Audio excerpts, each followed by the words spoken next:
Bienvenue à toutes et à tous. Je m'appelle Rémi Coudroy, je travaille à Poitiers et j'ai le plaisir de modérer cette présentation du professeur Sten Silva des hôpitaux de Toulouse qui parle du coma. Donc voilà, j'espère que vos stages se passent bien et donc je vous laisse la parole et j'interviendrai pour les sondages. À tout à l'heure. Merci beaucoup Rémi. Donc effectivement, Sten Silva, Sten c'est mon prénom. Donc je suis enseignant MIR effectivement à Toulouse. Donc j'ai une activité aussi dans un labo de neurosciences qui s'appelle Tonic, qui est justement intéressé, mon équipe, il s'intéresse en particulier à l'étude du cerveau et l'étude des patients cérébraux et graves en fait. Donc je suis ravi d'être là et donc j'espère que nous allons passer quelques minutes ensemble pour échanger autour de ces sujets, à mon avis, assez importants. Donc, on va essayer de passer la diapositive, ici peut-être. Donc, il me manquait ma petite diapo d'intro. Elle est là. Donc, la diapo d'introduction, elle est là. C'est juste pour vous dire, donc, rappeler c'est quoi un coma. Donc, je pense que vous avez déjà une notion, mais j'espère que vous allez vous rendre compte avec nos échanges que cette notion, on peut probablement la préciser un peu. Hein, un coma, vous le savez déjà, c'est une abolition aiguë de la conscience, potentiellement réversible. Jusqu'à là, ça va. Mais ce que je voudrais commencer par signaler, c'est que c'est une abolition de la conscience, mais surtout d'une partie de la conscience qui s'appelle la vigilance. Donc, essayons de garder un lexique un peu précis qui va nous permettre effectivement de construire notre raisonnement pour la suite. Donc, une abolition aiguë de la vigilance d'origine, on va dire, lésionnelle au sens très large du terme, en fait. Et donc, avec ces petits dessins-là, je voulais juste illustrer mon propos premier dans cet exposé qui vous rappelait que tout coma n'est pas un coma et que tout coma ne ressemble pas à un autre, en fait. Et c'est ça le fort que je voudrais faire avec vous et échanger autour de ça pour vous dire, à quel point c'est une urgence, vous vous en doutez. Il faut aller vite, mais il faut être très efficace. Donc, il faut avoir une démarche à la fois diagnostique pour faire le diagnostic du coma, il y a des diagnostics différentiels, mais aussi très rapidement un diagnostic étiologique pour donner les traitements adéquats. Donc, time is brain, donc c'est le cerveau qui souffre, il faut rapidement arrêter la cause qui entraîne en fait ces tableaux cliniques. Et en même temps, il faut aussi, je l'ai mis en haut dans le plan de mon exposé, il faut s'inquiéter en permanence de la protection du cerveau, hein, c'est-à-dire ce qu'on appelle éviter les agressions cérébrales secondaires. Donc, il faut conditionner notre patient. Et c'est une priorité. Et tout ça, souvent, on doit le faire. C'est ça, peut-être, probablement, la difficulté quand on commence, c'est le fait d'arriver à faire tout ça ensemble. Et pour cela, il faut avoir quelque chose de très structuré. Donc, mon exposé, il va être le plan, vous l'avez en haut de ma diapositive. Donc, il y a cette intro on va compléter un petit peu. Alors, je vais vous parler du conditionnement du patient autour d'un cas clinique. Et tout le long de mon exposé, on va sur les cas d'un patient qui est arrivé, effectivement, dans notre unité il y a quelques mois, en fait. Ensuite, le cœur de l'exposé, c'est la clinique. Hein. C'est extrêmement important de ces contextes et j'espère pouvoir vous transmettre l'idée majeure à quel point la sémiologie est standardisée et systématique nous permet de faire des bons diagnostics et d'orienter la paraclinique et pour avoir en fait un traitement rapide et efficace. On va parler ensuite des interventions spécifiques pour les patients dans les comas et après quelques mots de synthèse. Donc, on va revenir donc, vers cette diapositive. C'est Rémi, je vais te passer la parole. Donc, je voulais juste avoir votre retour sur, regardez ces quatre termes, la notion des comas vigiles, coma réactif, coma dépassé, pseudo-coma. Est-ce que parmi toutes ces propositions, lesquelles ou laquelle vous paraissent exactes en fait? Donc là, vous pouvez voter, d'après vous, concernant le cadre nosologique du coma, quelles sont là où les propositions exactes.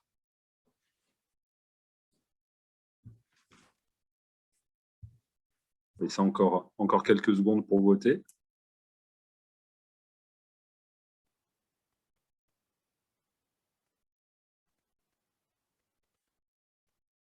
Elle a encore 5 secondes.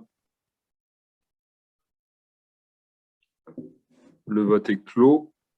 Voici les résultats. Donc, une grande majorité parle de coma aréactif. Réactif. Excellent. Donc, je vais garder ces résultats en tête et je vais vous donner en 2 diapositives quelques éléments, en fait, on va dire des connaissances dans ces domaines, à la fois qui viennent de la médecine, mais aussi des neurosciences. Et on va reprendre juste après vos réponses respectives. En fait. Donc, je passe ma diapo. Excusez-moi, j'arrive ici. Donc ça, regardez, c'est dans les années 70, c'est deux personnes, deux médecins, deux neurochirurgiens en fait anglais, ont un peu changé la donne en écrivant un livre. Ce n'était pas un article scientifique. Ils se sont rendus compte en fait qu'avec l'arrivée de la réanimation, et c'est peut-être un point à souligner pour nous, effectivement, c'est notre histoire en fait. C'est avec l'arrivée de la réanimation, ce qu'on appelle la suppléance d'organes vitaux, notamment au niveau respiratoire, on s'est rendu compte que les patients cérébro-laissés, ils allaient être dans un état où ils avaient les yeux fermés. Oubliez 30 secondes de la diapositive, essayez juste d'écouter l'histoire que je vous raconte. Donc, ils avaient les yeux fermés, avant ils décédaient, et depuis que le réanimateur arrive et ils arrivent à les faire respirer, ils arrivent de temps en temps à permettre une intervention neurochirurgicale, les patients, ils vont soit récupérer une conscience, ils vont dire, bon, j'ai vu une lumière, j'ai vu un tunnel, je suis là, je suis content d'être vivant, et je me rappelle de mon prénom et de ma vie, donc je récupère un état normal, soit je vais me réveiller, mais je vais avoir encore des troubles de la conscience et je vais récupérer des choses, mais pas d'autres en fait. Donc là, je l'ai mis un peu en français. Donc, et ça a permis, c'est quoi ces petites histoires qu'on connaît depuis les années 70 en fait? C'est la définition de ce qu'on appelle à l'heure actuelle l'état végétatif ou l'état de vigilance réactive à l'heure actuelle, c'est la nouvelle nomenclature. Et en fait, ça nous a permis de faire le constat suivant. Ça nous a permis d'élaborer pour nous cliniciens un modèle en deux dimensions de la conscience, à savoir la conscience à l'état normal et l'effet des deux choses. Quelque chose que nous pouvons appeler en français l'éveil, en anglais on appelle ça wakefulness, c'est cette capacité d'avoir les yeux ouverts, et d'avoir des cycles veille-sommeil. En fait. Donc tout ça, vous savez, on le perd de façon physiologique pendant le sommeil, mais on peut le perdre aussi grâce à une intervention pharmacologique qui s'appelle l'anesthésie générale. Donc nous avons l'éveil, mais on s'est rendu compte, et c'est l'histoire que je vous ai racontée, bien décrite par Janet Amplam dans les années 70, qu'on peut quand même récupérer après une agression cérébrale de l'éveil, de wakefulness, mais on est toujours inconscient.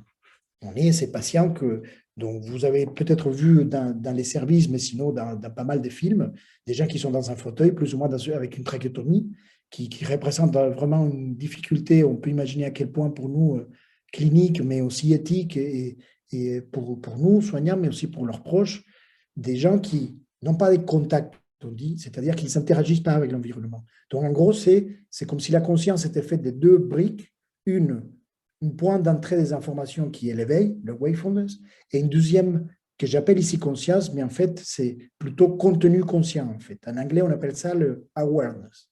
Je l'ai fait exprès en anglais, pas pour faire le malin, mais c'est parce que c'est un peu plus facile à retenir. Donc, la conscience, elle est faite des deux parties, la vigilance ou l'éveil et le contenu conscient, et qu'on appelle donc en anglais le wakefulness pour l'un et awareness pour l'autre. Donc, c'est quoi le coma? C'est l'abolition complète de la conscience liée à une perte de cette capacité à être vigile.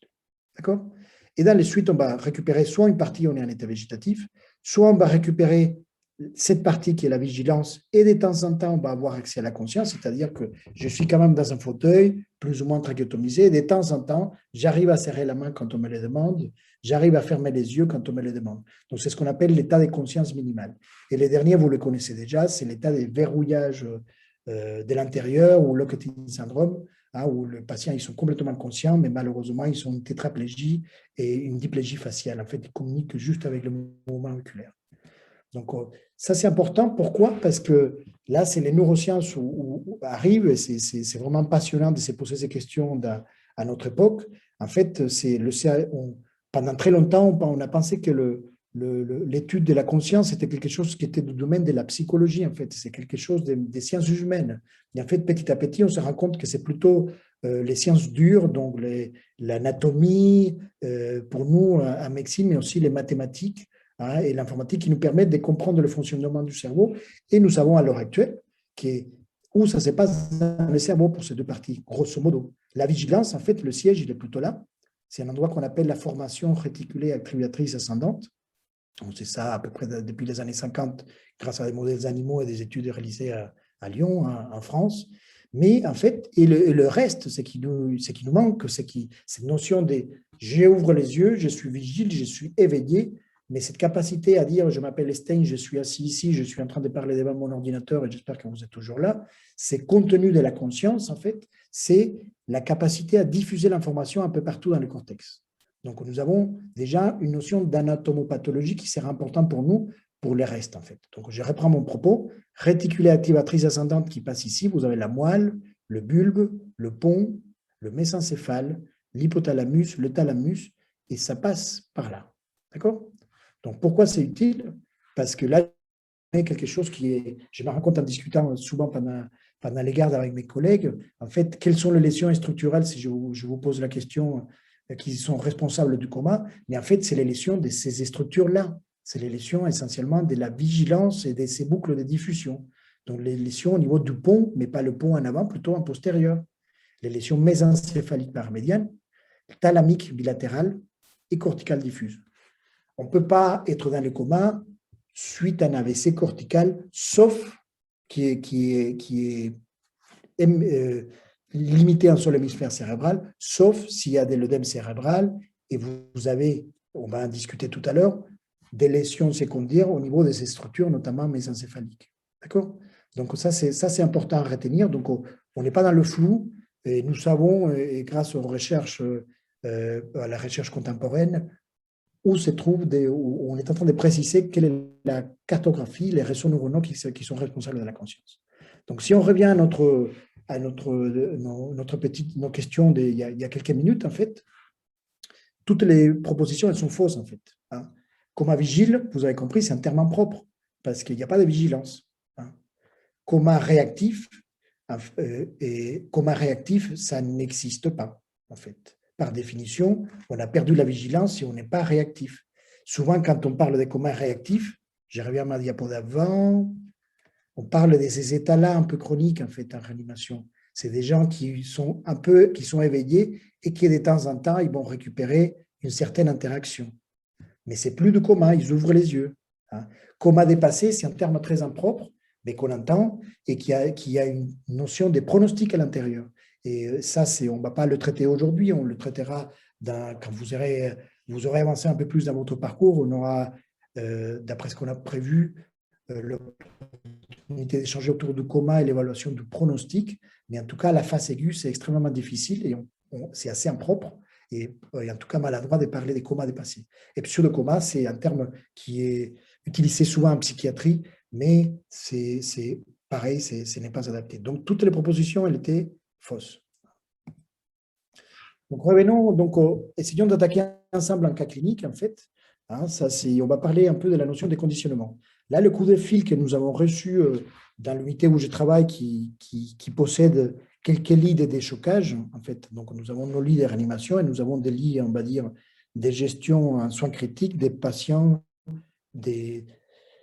avec des pathologies médicales ou chirurgicales diverses, mais en tout cas en état critique et qui arrivent. Donc, le SAMU 31, c'est le SAMU de Toulouse, il nous appelle pour nous dire qu'il y a un jeune homme d'une trentaine d'années qui est retrouvé inconscient en bas des escaliers de sa maison, en fait.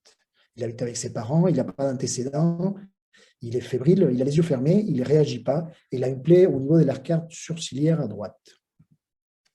Question, et là je vais passer la main à Rémi.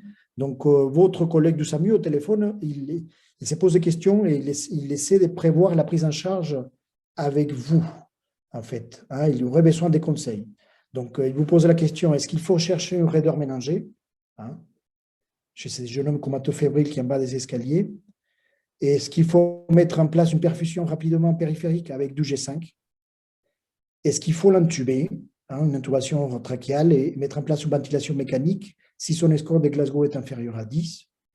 Et est-ce qu'il faut qu'il amène au déchocage ou en réanimation, ou est-ce qu'on peut se retrouver au scanner cérébral pour ne pas perdre de temps et on l'évalue ensemble là-bas? Vous avez quelques secondes pour voter. Plusieurs réponses sont possibles. Je vous donne encore quelques secondes pour les indécis.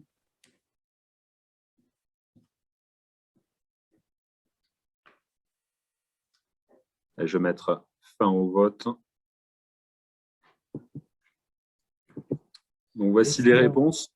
La majorité propose d'emmener le patient au scanner pour être évalué de manière conjointe. Beaucoup aussi proposent de rechercher une raideur méningée. et une minorité préconise de poser une perfusion de glucosé 5% ou d'intuber le patient. Merci beaucoup Rémi et merci à tout le monde d'avoir répondu. Je reprends la main et on va faire de la même façon. Je vais récupérer mes diapos et j'ai juste un élément des discussions. On revient tout de suite, quelques éléments d'information. On revient à vos réponses en fait. Là, j'ai choisi juste une seule diapo parce que pour moi, ce n'est pas un élément spécifique de la prise en charge du coma, mais il est central en fait. Hein, vous allez le traiter avec d'autres collègues, mais c'est la notion du conditionnement. Là, on se retrouve, comme je vous ai dit en introduction, dans une situation où il faut faire une démarche diagnostique et étiologique en urgence, hein, mais en même temps, il faut être dans la prévention, il faut éviter les agressions cérébrales secondaires. Donc, très rapidement, il ne faut pas hésiter à protéger les voies aériennes. Hein, ça, c'est ce qui est prévu pour l'arrêt cardiaque, mais on a les mêmes choses. Si vous voulez une référence complète, vous l'avez en bas de la diapositive à droite. Il ne faut pas hésiter à intuber le patient, un patient qui a, pour la traumatologie crânienne, qui a un Glasgow inférieur à 10 avec une réponse motrice, on va en parler tout à l'heure, inférieur à 6. C'est un patient pour lequel il est recommandé de faire une intubation en préhospitalier. Hein, donc, les personnes qui ont répondu ça, ils sont justes. Il faut effectivement gérer la ventilation, aviser oxygénation, hein, mais aussi aviser gestion de la capnie. Hein, c'est très important, vous le savez, l'hypercapnie entraîne une basse sodilatation cérébrale et ça peut augmenter la pression intracrânienne. À l'opposé, une hypocapnie est à l'origine de vasoconstriction et puis ça peut entraîner, ou en tout cas être à l'origine ou aggraver des lésions ischémiques cérébrales. Et après, il faut gérer tous les aspects hémodynamiques avec une perfusion, en fait. Et des apports soit en remplissage vasculaire, soit un apport précoce de catécholamine. Donc ça, c'est important, mais je vais revenir vers vos réponses parce que je les trouve très, très, très intéressantes dans l'échange. Ah, c'est le premier élément, c'est un piège, je ne suis pas tordu, mais c'est vrai que c'est absolument vrai qu'il faut penser à une méningite chez ces jeunes hommes, en fait. Il est fébrile, il n'a pas d'antécédents, il se retrouve dans les comas. Donc, en coma fébrile, on va chercher une raideur méningée, sauf s'il est en bas des escaliers avec des plaies crânio-faciales, en fait. Donc, vous ne savez pas s'il a une fracture de rachis. Donc, pour l'instant, on ne cherche pas des raideurs méningées. Est-ce qu'il faut mettre en place une perfusion? Oui, mais ce n'est pas du G5. Hein. Donc, pas d'hypotonique parce que vous pouvez aggraver aussi l'œdème. On appelle ça l'œdème souvent, dans ces contextes, ça serait plutôt un œdème cytotoxique. Si on part dans une hypothèse d'infection cérébrale et ou des traumatologies. Donc, il ne faut pas apporter, en fait, aggraver en fait, les lésions qui sont déjà présentes. Donc, pas de perfusion de G5, sauf si vous avez un dextro qui vous dit il y a une hypoglycémie en plus. Hein. Mais d'un premier abord, ce n'est pas du G5, c'est du isotonique NaCl ou de l'isofondine ou un autre cristalloïde balancé, mais en tout cas pas des hypotoniques. Il faut-il intuber? Oui, comme je vous ai dit, Glasgow inférieur à 10, on va en parler après, et surtout avec la composante motrice qui est inférieure à 6.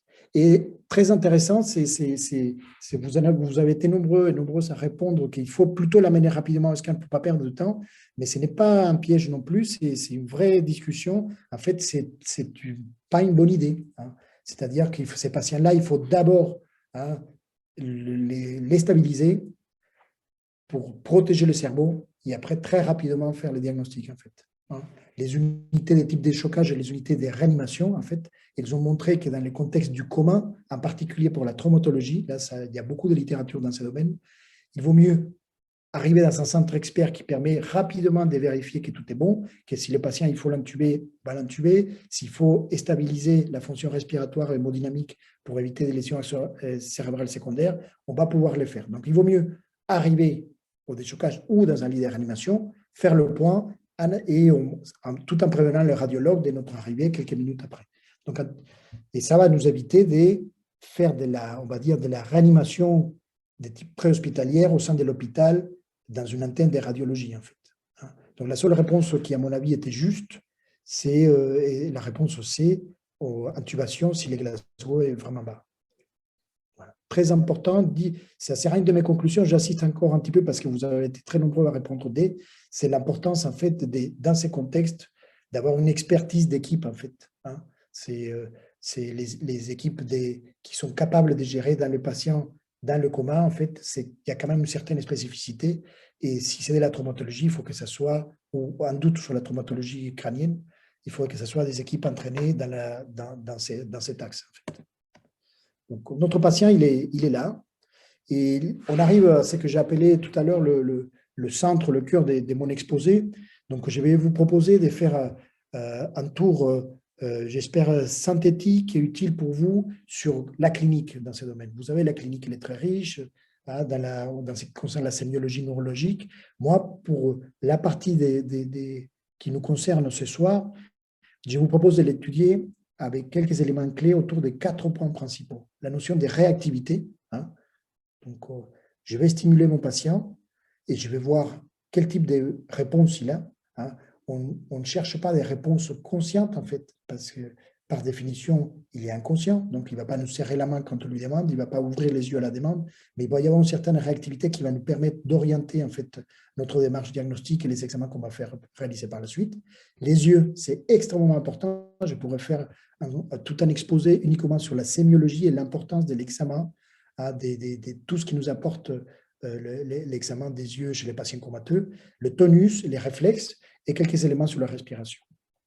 Donc, commençons par la réactivité. Donc, vous le savez déjà, donc, si on se situe là, la main de l'examinateur, elle est ici. Si on se situe à la tête de nos patients, on fait une stimulation, notamment ce qu'on appelle la manœuvre de Pierre-Marie Foix en français, en anglais, on appelle ça le TMJ, les stimulations de la jonction temporomandibulaire, en fait. Là, si vous stimulez votre patient ici, il bouge que la moitié du corps, il est inconscient, et de l'autre côté, il a une extension du membre inférieur, en fait, il a probablement une lésion hémisphérique massive, hein, avec une attente diencéphalique, hein, notamment de cet thalamus dont on a parlé tout à l'heure. Si par contre, vous stimulez votre patient et il va avoir une réponse en extension de membres inférieurs, en flexion de membres supérieurs, vous le savez, c'est ce qu'on appelle, avec une sémiologie un peu ancienne, hein, mais qui traduit, qu'on garde encore et qui nous est utile parce que ça traduit une gravité, une notion de décortication. En pratique, il ne s'agit pas toujours d'une perte de l'ensemble de l'activité corticale, c'est souvent des lésions diencéphaliques ou thalamiques bilatérales. En fait. La plus grave, en fait, vous le savez, si on les stimule, en fait, on fait une stimulation ici au niveau crânien, algique, type manœuvre Pierre-Marie Foix, on peut avoir une réponse en extension des 4 membres, et ça, c'est des lésions plutôt au niveau du pont, c'est ce qu'on appelle la décérébration.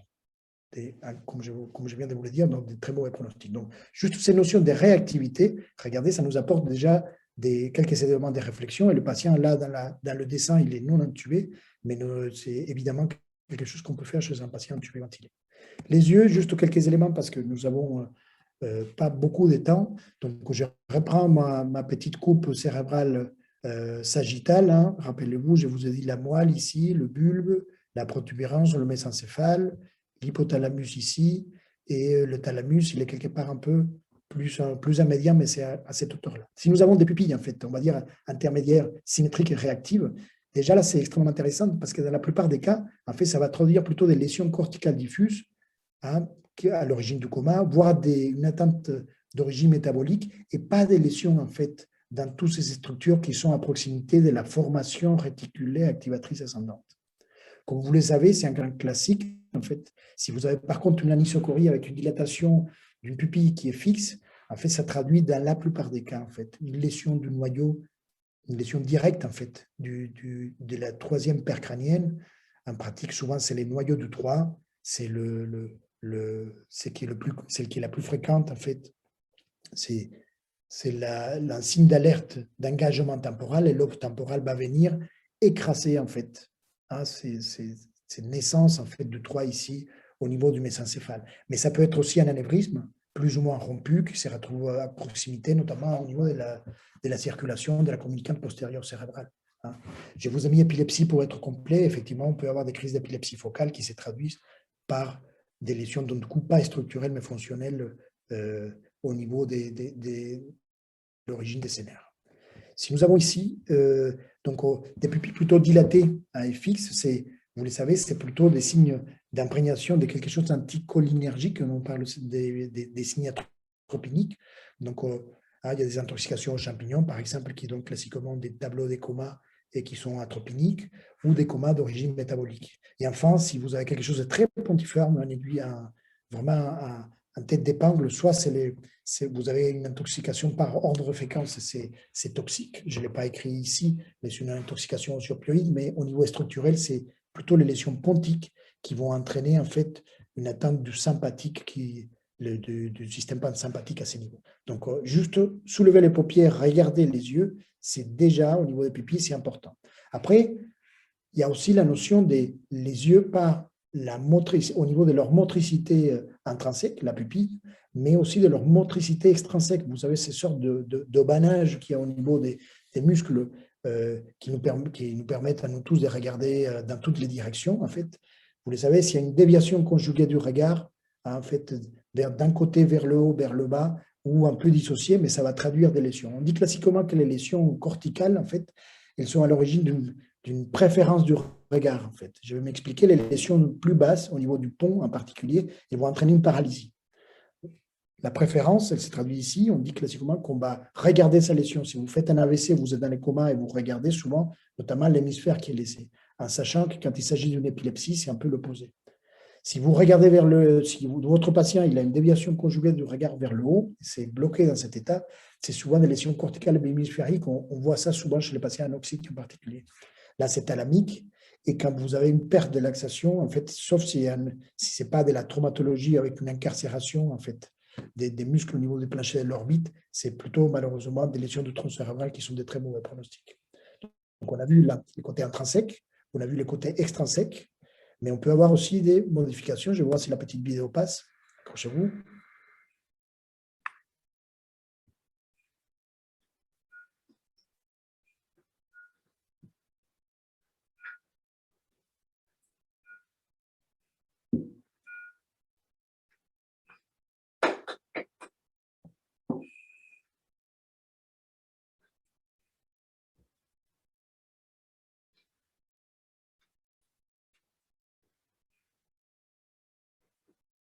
Donc, si vous montrez ça, j'espère que ça vous a réveillé, notamment quand le collègue il a tapé sur le scope.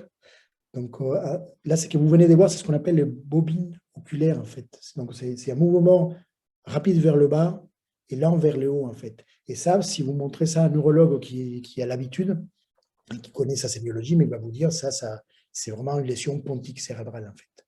Donc, je vous ai montré une vidéo d'un exemple, mais il y en a plein d'autres, en fait, comme vous le savez. Donc, c'est des éléments, effectivement, à l'époque où on a accès plus fréquent et plus facile à des imageries cérébrales fines, type scanner et notamment IRM cérébral, cette sémiologie, elle garde quand même toute sa place, hein, mais nous pouvons orienter rapidement en fait nos diagnostics. Donc, lésion du pont. Troisième point de notre examen clinique, tonus et réflexe. Donc, je ne vous fais pas l'affront de vous faire la liste des paires crâniennes, mais ce qui est important, en fait, à mon avis, et je vous ai souligné en tout cas pour vous ce soir, c'est, rappelez-vous, on va partir du premier nerf olfactif jusqu'au 12e, ici, glossopharyngien, et il y a une gradation, vous savez, il y a une échelle que je ne vais pas traiter ce soir, mais qui est l'échelle des Glasgow et Liège, dans lesquelles, en fait, plus vous passez des 1 vers 12, souvent, ça traduit une gravité plus importante dans les comas. Pourquoi? Parce que vous êtes en train de suivre une sorte d'axe crânio-caudal vers des lésions de cette réticulée activatrice ascendante. Vous êtes plus bas, en fait, à chaque fois, vous vous retrouvez dans le tronc, plus dans le pédoncule, en fait, et dans le bulbe. D'accord? Donc, si je vais détailler mon propos, j'ai choisi juste quelques-uns.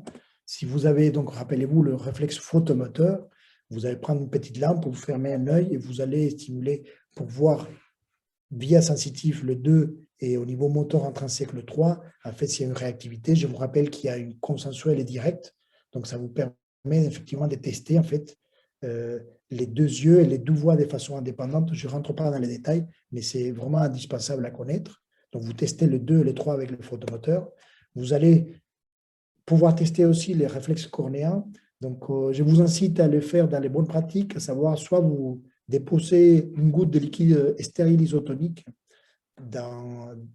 au niveau de la cornée du patient, soit vous trempez une compresse, pas un coton, mais un tissu, dans un liquide stérile et vous allez faire les stimulations. Donc, essayez d'éviter en tout cas tout ce qui peut être traumatique ou à l'origine de lésions infectieuses chez nos patients qui sont dans une situation évidemment des dépendances et des fragilités importantes. Donc, mais très important si vous avez un cornéen, donc vous avez pu tester le 5 et le 7. plus complexe encore, si vous avez ces réflexes oculovestibulaires, je ne rentrerai pas dans les détails de les stimulations avec de l'eau froide ou l'eau chaude au niveau des tympans. C'est parce que on l'utilise peu en pratique, mais si vous avez dédouané les lésions rachidiennes, tout simplement ce qu'on appelle rechercher les yeux des poupées, c'est-à-dire bouger la tête à droite, à gauche, des hauts en bas, et les yeux ils doivent suivre le mouvement opposé, comme une poupée. Si vous avez ça, ça veut dire que le 3, le 6 et le 8, ils sont conservés, et souvent, ça traduit une attente qui n'est pas une origine du coma qui est rarement structurelle, en fait. C'est plutôt, on observe ça dans des comas dans lesquels le cerveau, au niveau sous-cortical et cortical, il est souvent indemne. Et enfin, c'est ce que je vous ai évoqué tout à l'heure, si vous testez plus bas, tout simplement, vous prenez une sonde d'aspiration chez votre patient intubé ventilé, et vous allez réaliser une aspiration s'il n'y a aucun réflexe du tout. Mais en fait, là, vous allez tester pas aucun de ces nerfs-là, vous allez tester beaucoup plus bas, vous le savez, le vagal, le 10. Et ça traduit malheureusement souvent des lésions beaucoup plus étendues vers cette structure cérébrale plus bas située. Je vous donne un exemple pour les patients qui sont dans un coma anoxique. Hein, je vous ai dit qu'on allait parler des pronostics dans des présentations ultérieures, mais quelqu'un qui est dans un coma anoxique, dans les premiers jours après le coma anoxique, il n'a pas de réflexe du tout, en fait, il a plus de 85% des chances ou des risques relatifs, si vous voulez, d'avoir un mauvais pronostic en fait, neurologique. Enfin, la respiration, ça fait partie de la sémiologie. Là, il faut que je lance la boucle.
Là, c'est pas mal. Je vous ai épargné le son qui était en thaïlandais. Mais en tout cas, je pense que vous avez le tableau clinique et la vue du scope, en fait, avec l'aplatisme ici respiratoire. Donc, de quel type d'anomalie respiratoire? J'espère que Rémi est toujours là pour un prêter main forte. De quel type d'anomalie respiratoire d'origine centrale s'agit-il? C'est une dyspnée dite de Kussmaul, c'est Cheyne-Stokes, c'est apnéique et ou ataxique. Une seule réponse.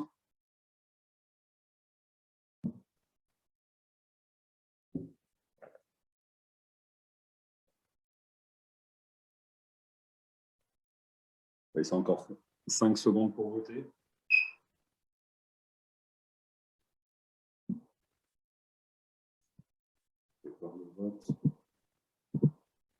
Grande majorité a reconnu la dyspnée d'échec. Merci à tous. Donc, on va reprendre juste après. Je crois que là, la réponse est Cheyne-Stokes. Je vais vous expliquer un petit peu pourquoi. Donc, là, vous avez l'exemple des unes et des autres. Ça, c'est Cheyne-Stokes. Vous l'avez vraiment dans le scope. En fait, c'est ces respirations un peu sinusoïdales. En fait, ça s'accélère. Et après, vous avez des périodes d'apnée. En fait, là, on sait à l'heure actuelle que ça, c'est lié à un mécanisme dans lequel les boucles, je dis ça pour mon collègue Rémi qui est féru des physiologies respiratoires, c'est les boucles des rétrocontrôles liés au CO2 qui sont un peu en déphasage, en fait. Donc, souvent, c'est des lésions qui sont corticales ou thalamiques, en fait. Donc, et en tout cas, ce n'est pas plus bas situé. Après, nous avons ce qui est l'hyperventilation. C'est représenté là, c'est plutôt le pont. Nous avons l'apnéique. Il y a des vraies pauses à la fin, en fait, qui sont faites ici. Et c'est encore plus bas situé. Et j'ai vu qu'il y en avait qui est ataxique. C'est vraiment complètement anarchique, en fait. Il n'y a pas ces côtés sinusoïdales. Pour rappel, la Disney des Kussmaul, c'est celle qui est vraiment, ça fait des créneaux où on a vraiment une bloc-nez inspiratoire et expiratoire. Souvent, ce n'est pas des lésions cérébrales et structurelles, c'est ce qu'on retrouve classiquement dans les comas acidocétosiques, en fait.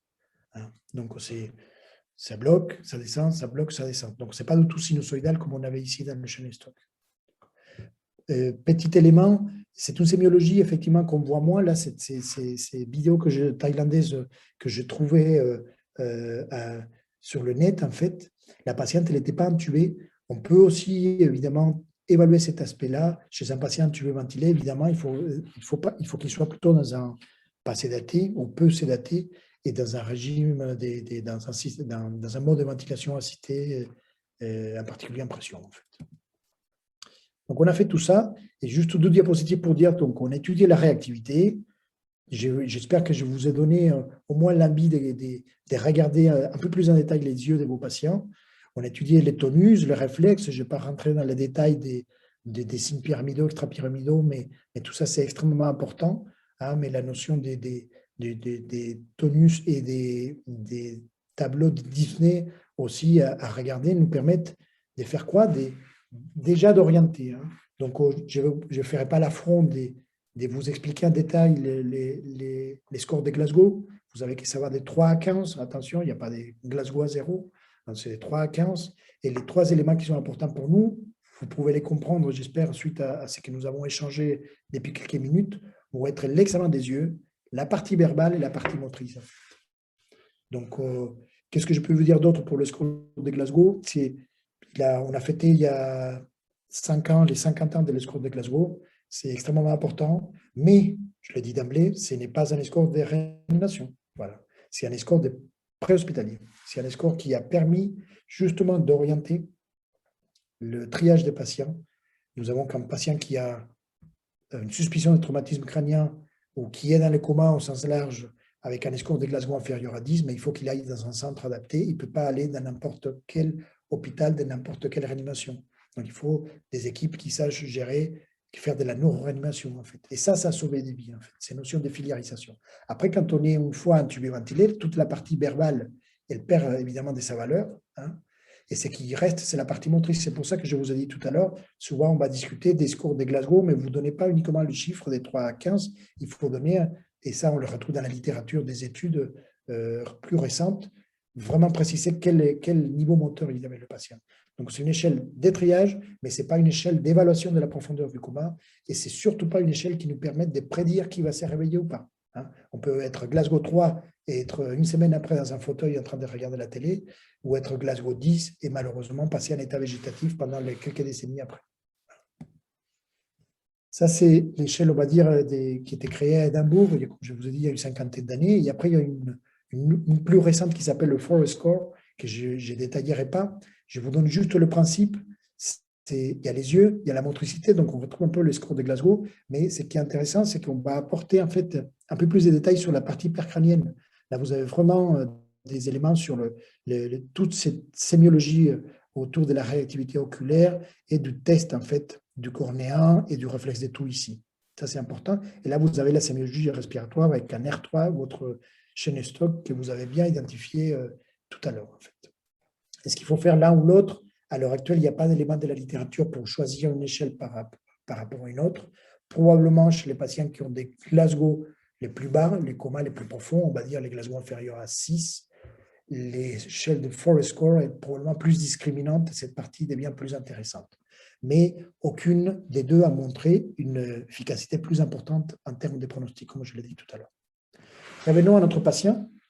Donc, nous sommes bien dans le temps. Je pourrais éventuellement répondre à des questions si vous en avez dans quelques instants. Mais revenons à notre patient que nous avons intubé. Et donc, il est Glasgow 6, en fait. Et score 4, avancé d'assurance 4 à 6. Donc, et par contre, vous avez décidé de souffler, de vous asseoir 30 secondes après l'intubation de votre patient, mais l'infirmière vous appelle pour vous dire qu'il est anisocor, en fait. Hein, qu'il a une pupille plus dilatée d'un côté. Vous vous approchez et vous avez l'opportunité de faire cet examen qu'on appelle un Doppler transcrânien. Vous avez une mission d'échographie. Donc, c'est quelque chose qu'on va vous enseigner dans les différents ateliers de simulation en particulier que nous organisons à l'heure actuelle. Donc, je vous remets un petit peu la petite boucle là pour vous dire que ça, c'est l'artère sylvienne, en fait. Ça, c'est la CM. Ça, c'est la circulation intérieure. On va dire que le nez de votre patient est là, l'oreille est ici, et vous allez regarder tout ça. Et ce qui est intéressant, c'est que si vous faites un tir Doppler pulsé ici, vous allez avoir ça.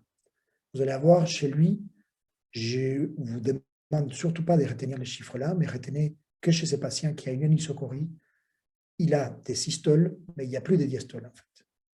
Le flux diastolique est disparu. Donc avec ces informations, coma, anisocorie, et un Doppler qui vous dit j'ai plus de diastoles, quelle est votre prise en charge en urgence? Vous mettez en place une osmothérapie, vous organisez un examen radiologique de type TDM cérébral, vous hyperventilez votre patient pour avoir une PaCO2 inférieure à 30 et vous mettez en place une hypothermie contrôlée inférieure à 36. Plusieurs possibilités de réponse. Tout à fait, merci.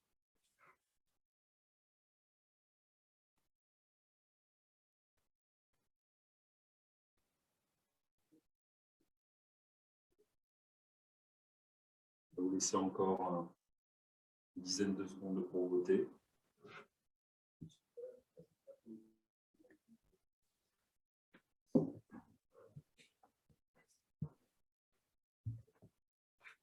Je vais mettre fin au vote. Voici les réponses principales.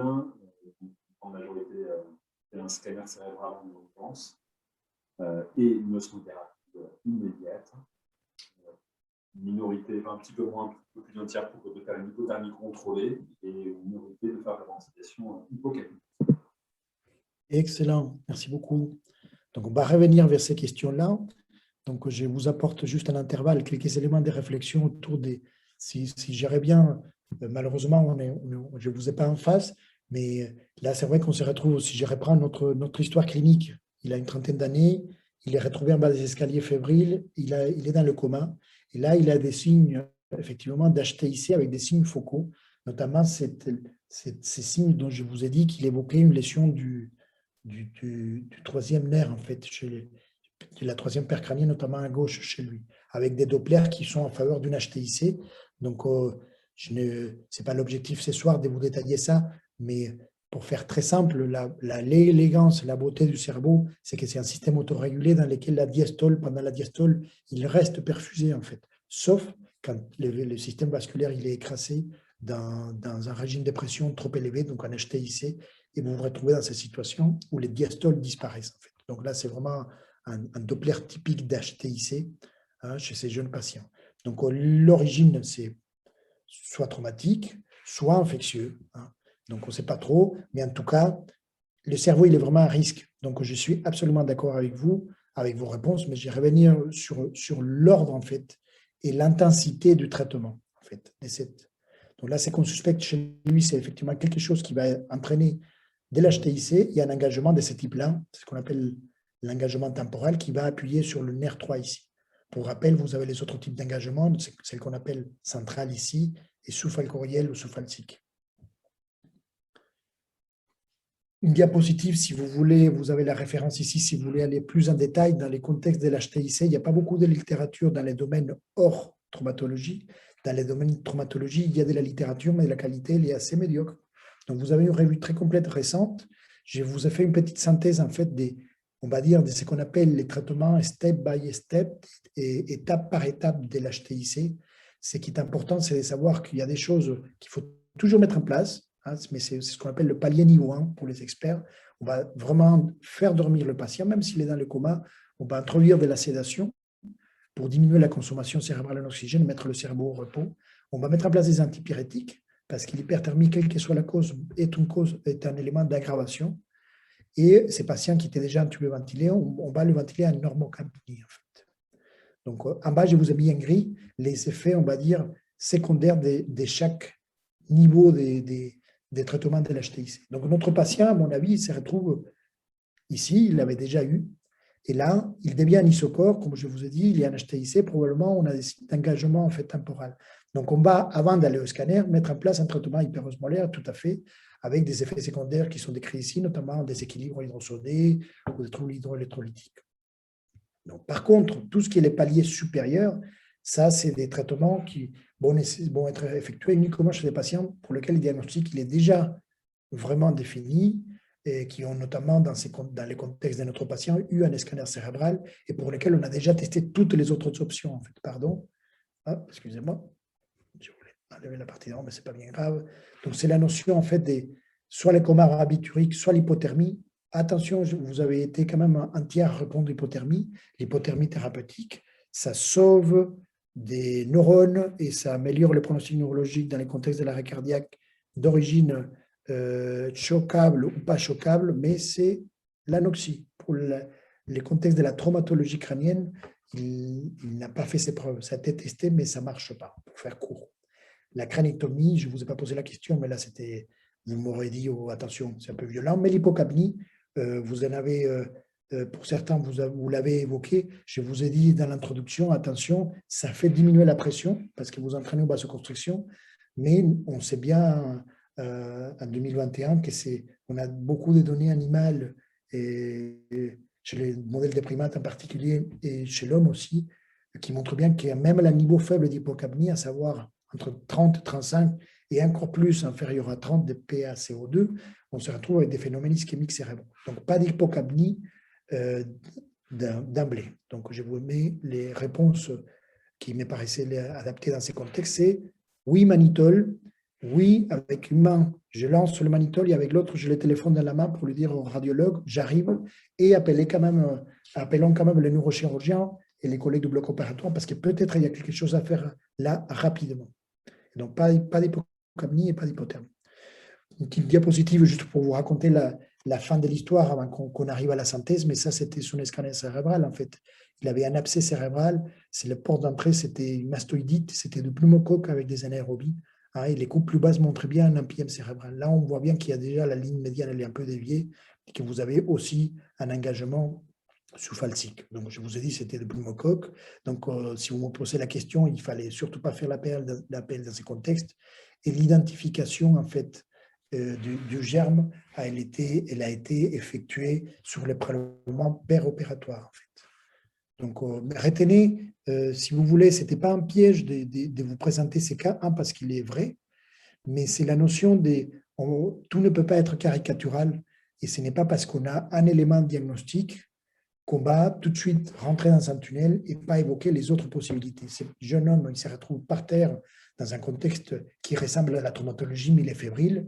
Donc, est-ce que c'est la traumatologie ou est-ce que c'est une méningoencéphalite en fait abcédée? Mais on va les savoir à la fin. Et je ne vous ai pas aiguillé dans ces sens, mais à un moment donné, il avait eu une injection de 2 grammes d'érocéphine, même avant l'imagerie, en fait. Donc, si on essaie de synthétiser un petit peu tout ça, donc c'est des choses que j'espère qui sont du coup évidentes pour vous. C'est vraiment urgent. C'est à la fois, il faut le diagnostic, le traitement, en associant à la fois un conditionnement du patient et des interventions thérapeutiques qui sont spécifiques. J'aurais pu vous faire un cas clinique d'une hypoglycémie aiguë, d'une intoxication au CO, un coma myxédémateux. Donc tout ça, c'est orienté par un examen clinique qui est standardisé. Donc, soyez précis, surtout vous êtes en phase de formation, soyez exhaustif en fait, et tracez ce que vous dites. Donc, soyez vraiment curieux et donnez-vous les moyens, avec la paraclinique, de répondre à vos questions. Les traitements, encore une fois, ce n'est pas uniquement le traitement est spécifique en fait. Là, ce n'est pas uniquement de la neurochirurgie pour notre patient, c'était aussi les antibiotiques, mais avant tout ça, de la phase préhospitalière, mais aussi à l'arrivée à l'hôpital, protéger le cerveau au maximum, éviter les agressions cérébrales secondaires en apportant une bonne oxygénation et une stabilité hémodynamique à notre patient. Et comme je vous ai dit, il faut des équipes multidisciplinaires qui soient entraînées à tout ça. De diapositives pour vous dire que, encore une fois, l'époque, je trouve qu'elle est passionnante. En fait, nous avons la chance de pouvoir traiter ces patients-là. 1970, c'était il n'y a pas si longtemps que ça. C'est une sémiologie qui est récente et nous sommes dans une époque où, en fait, l'arrivée des neurosciences nous permet de dire qu'effectivement, l'étude du coma est probablement une des questions les plus importantes, l'étude des contemporaines, parce qu'il peut nous permettre de comprendre où se situe la conscience au niveau cérébral. Donc, nous avons ces modèles d'études qui est là, et je vous incite effectivement à regarder un petit peu, pas uniquement dans notre littérature des réanimations, en fait, mais de regarder un petit peu autour, parce qu'effectivement, c'est dans ces interactions qu'on retrouve des éléments pertinents pour avancer.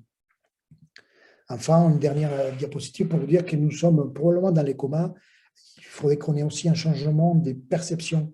Nous sommes là dans la gestion, je vous ai parlé de quelque chose qui est très chronométré, où il faut aller vite, où nous déchoquons notre patient, nous l'accueillons dans une unité de réanimation, nous allons être très, très, très actifs à la minute près pendant les premières heures, mais après, on va se retrouver avec des patients que, dans la plupart des cas, ne vont pas récupérer dans les minutes qui suivent, en fait.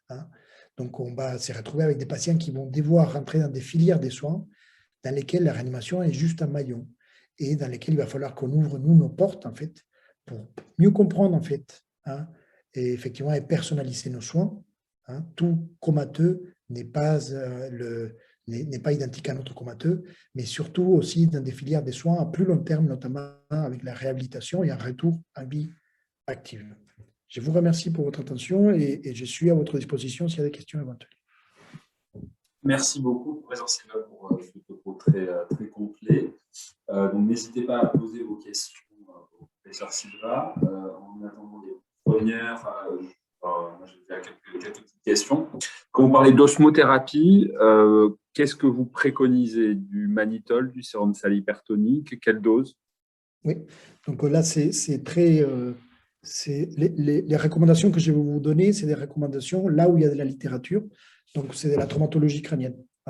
Encore une fois, toutes ces discussions qui passionnent certains de nos collègues, mais ne doivent pas nous créer des sectarismes chez nous. Donc là, c'est notre patient, il n'a pas une étiquette de réanimation chirurgicale ou médicale. Donc, il faut qu'on regarde un peu les informations utiles pour soigner nos patients là où ils se trouvent. Donc, il y a des données dans la traumatologie, il y a très peu de données sur l'osmothérapie dans les contextes de méningoencéphalite. À ma connaissance, il n'y a aucune étude avec beaucoup de patients. C'est que des cas cliniques. Pour la traumatologie, et c'est ce qu'on a fait pour ces patients, il y a deux possibilités. Soit vous faites du mannitol à 20%, 100 ml, 1,00, je précise avec mon accent, 1,00. Donc, vous le faites une fois, et vous pouvez le renouveler une deuxième fois. Attention, c'est un traitement, on va dire, des bridges, c'est-à-dire qui vous permet de gagner un peu de temps, mais ce n'est pas un traitement qui permet de stabiliser votre patient au-delà de quelques heures, en fait. Tout ça pour des raisons de stabilisation des compartiments osmotiques entre les neurones, les astrocytes, etc. Donc, je répète, mannitol 20%, 100 ml, soit vous pouvez faire du sérum salé hypertonique, en fait, 3 grammes de sérum, des sérums salés hypertoniques en IVD. Voilà. Ok, merci beaucoup. Autre question par rapport à la ventilation chez les patients qui ont une hypertension intracrânienne. Qu'est-ce que vous pensez de donc, ces patients qui souvent ont inhalé, ont parfois des syndromes de détresse respiratoire aiguë, qu'est-ce que vous pensez de l'utilisation de la PEP, de haut niveau de PEP et du décubitus ventral chez ces patients qui ont une hypertension intracrânienne? Donc là, c'est aussi, autant que la précédente, c'est une très bonne question. Je vous remercie de la poser, ça me permet de rentrer un peu dans les détails. C'est là où ça devient intéressant et ça arrive où vous verrez que c'est ça qui est passionnant chez nous en réanimation, c'est que nous allons faire de la physiologie au lit de nos patients à 2 heures du matin. Donc, vous allez apprendre à comment ventiler un patient qui a une pneumopathie d'inhalation, un ARDS, et en même temps, on va vous dire, quelqu'un comme moi ce soir, il faut faire attention au cerveau, et vous allez devoir trouver un équilibre pour faire au mieux avec tout ça. Donc, en pratique, qu'est-ce qu'il faut faire? En pratique, ce type de tableau complexe, il faut monitorer des deux côtés déjà. Donc, un patient comme ça, il faut qu'il ait au moins une pression intracrânienne. Ce n'était pas l'objet du jour pour un premier diapo sur le coma, mais on pourrait imaginer aussi un monitorage concomitant de ce qu'on appelle la pression tissulaire en oxygène du cerveau. Ça, c'est l'idéal. Mais en tout cas, au moins la pression.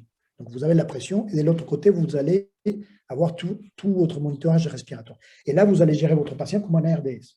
Les données de la littérature actuelle, à ma connaissance, il y a juste 2 études bien faites chez les patients en HTIC chez qui on a dû ventiler avec des niveaux de PEP variables. Il n'y a pas d'impact majeur sur la pique, entre 5, 10, 15 de PEP. En fait. Donc, ça modifie les retours veineux, certainement, mais en tout cas, dans la plupart au niveau des groupes, ça n'a pas un impact majeur. Donc, si vous devez le faire, vous le faites. Mais quand je vous dis, je reviens à mon propos initial, monitorer, certes, vous allez vous retrouver dans des situations potentiellement plus difficiles dans lesquels la compliance cérébrale de votre patient elle est vraiment diminuée et dans lesquels toute variation des PEP ou des PaCO2 peut entraîner une modification des 5 mm, 10 mm des mercures au niveau de la pression intracrânienne. Donc, retenez simplement, monitorer, hein, et ce n'est pas contre-indiqué d'utiliser une PEP chez quelqu'un qui a un HTIC. Merci beaucoup. Une question d'un participant, c'est est-ce qu'il y a un intérêt au lactate de sodium molaire ou semi-molaire dans le contexte d'œdème cérébral, que ce soit traumatique ou toxique? Question élégante, ça a été testé dans des modèles animaux à des lésions cérébrales. Le lactate de sodium molaire, il aurait des avantages en fait au niveau de ce qu'on appelle l'excitotoxicité cérébrale en fait. Donc, pour diminuer les lésions, notamment au niveau de ce qu'on appelle la pénombre ischémique du cerveau, quelle que soit l'origine de la lésion. Mais chez l'homme, ça n'a jamais fait ses preuves. Il y a eu quelques études, mais le lactate de sodium molaire n'a pas montré, ça a été étudié, mais ça n'a pas montré son efficacité en termes de diminution de la mortalité des patients en HTIC, ni dans le pronostic neurologique. Ok, Pas merci des places. Merci beaucoup. S'il n'y a pas d'autres questions, je vais peut-être terminer par une dernière question. Quelles sont les perspectives c'est quoi le futur dans l'évaluation et la prise en charge immédiate du coma? Est-ce que la pupillométrie, tous ces appareils pourront peut-être permettre d'améliorer, de mieux trier les patients qu'actuellement? Donc là, merci Rémi, ça me permet de faire une sorte de teasing et des pubs pour un prochain cours, en fait, dans lequel on va parler vraiment du pronostic et je pense que l'évaluation fine de ces patients. Donc là, il y a beaucoup de choses à faire. Je réponds à la question de la pupillométrie. Elle va nous apporter quelque chose, mais si on prend un peu de recul, elle va nous apporter quelque chose je mesure plus finement quelque chose que je connais déjà en partie. En gros, je vais pouvoir rentrer dans les nuances, malgré tout, de l'importance pronostique ou diagnostique de la motilité intrinsèque de la pupille, en fait. Donc, c'est une partie, mais il y a beaucoup de facteurs qui vont interagir, et c'est surtout, si on revient à ma diapo initiale sur elle est où la conscience, en fait, dans le cerveau, est-ce que les lésions, elles sont dans ces réseaux clés de la conscience? Mais en fait, ça ne va pas nous dire si notre patient il a une lésion de la réticulaire activatrice ascendante ou s'il a des lésions corticales diffuses. En fait. Donc, ça, c'est le rationnel du chercheur. Le rationnel du clinicien, c'est que la littérature nous dit c'est pas mal, ça permet d'affiner, notamment dans les comas anoxiques. Ça permet d'améliorer un petit peu le pronostic, mais je ne pense pas que ça soit, en tout cas, ça soit une voie qui va révolutionner la médecine. Moi, j'attends beaucoup plus sur des choses qui vont arriver chez nous sur l'évaluation du cerveau et l'état du cerveau au-delà du comportement, au-delà de tout ce que j'appelais ce soir l'examen clinique, en fait. Hein, on peut, à l'heure actuelle, pas imaginer, mais ça existe déjà, d'amener notre patient dans cet scanner ou cet IRM et tout simplement lui faire entendre des sons. Et là, on sait que nous avons des patients qui, pour nous, sont dits comateux, hein, et où le son, il est traité dans la région du son cérébral. On peut faire ça aussi avec le EEG. On va essayer, en gros, je pense que j'attends beaucoup de l'arrivée des neurosciences appliquées au lit des patients. Ça peut changer dans l'évaluation pronostique. Et si on utilise tout ça aussi en tant que biomarqueur pour nos prochains tests thérapeutiques, à l'heure actuelle, il n'y a pas grand-chose dans les comas. Hein. Il n'y a aucun médicament qui modifie le pronostic neurologique des patients traumatisés crâniens. Évidemment, dans les autres causes, c'est les traitements étiologiques, mais il n'y a pas des traitements spécifiques pour améliorer la plasticité et la récupération du cerveau. Donc, il y a, en gros, si je résume, je serais trop bavard sur cette question qui me taraude beaucoup. L'avenir, il est passionnant, mais il va venir vraiment des neurosciences un peu plus dures sur des choses qu'on n'utilise pas à l'heure actuelle. Ok. Merci. Il y a encore deux autres questions. Est-ce qu'il y a une place pour l'hypernatrémie contrôlée à la phase aiguë?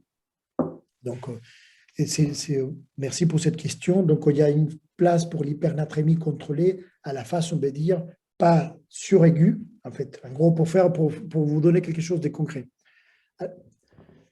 Chez les patients qui se retrouvent en hypertension intracrânienne, la gestion de l'atrémie, elle est cruciale, en fait. C'est des patients chez qui on va voir chez tous une hypernatrémie contrôlée. En fait. Ça fait partie du traitement.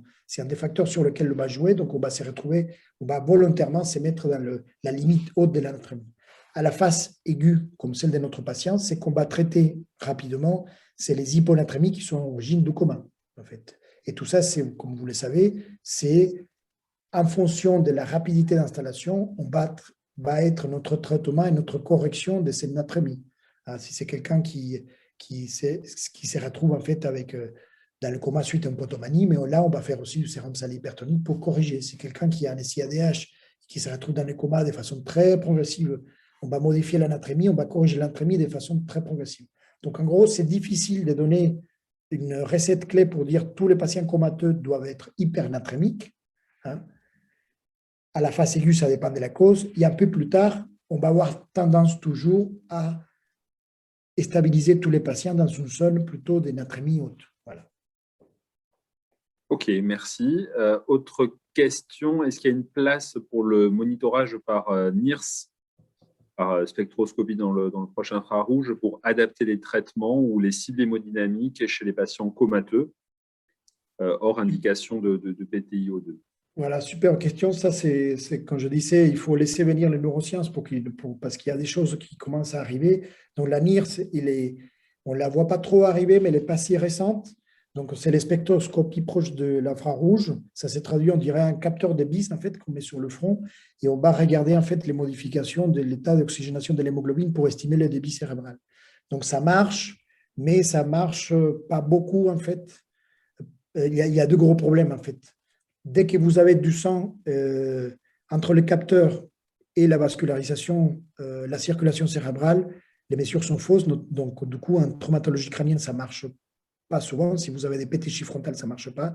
Et deuxième limite de la NIRS, c'est qu'à l'heure actuelle, ça reste un monitorage très, très, très, très focalisé en fait, de la circulation cérébrale. On prend en fait moins de 30% du débit sanguin cérébral et c'est une estimation des doulots frontaux. Donc, il y a des études. Moi, je suis parti en postdoc en Angleterre et il y avait une équipe qui travaillait vraiment que sur ça. Ils ont publié plusieurs travaux, mais il n'y a rien qui soit arrivé jusqu'à la pratique clinique, en fait, parce que c'est plutôt décevant. On ne ferme pas la porte, mais c'est plutôt décevant. Merci beaucoup. Écoutez, s'il n'y a pas d'autres questions, je vous propose qu'on s'arrête ici. Merci beaucoup, professeur Silva, pour votre présentation. Merci à toutes et à tous pour votre participation. Et puis, on se retrouve la semaine prochaine pour un nouveau webinaire. Bonne soirée à toutes et à tous. Allez, bonne soirée. Merci Rémi, merci à tout le monde.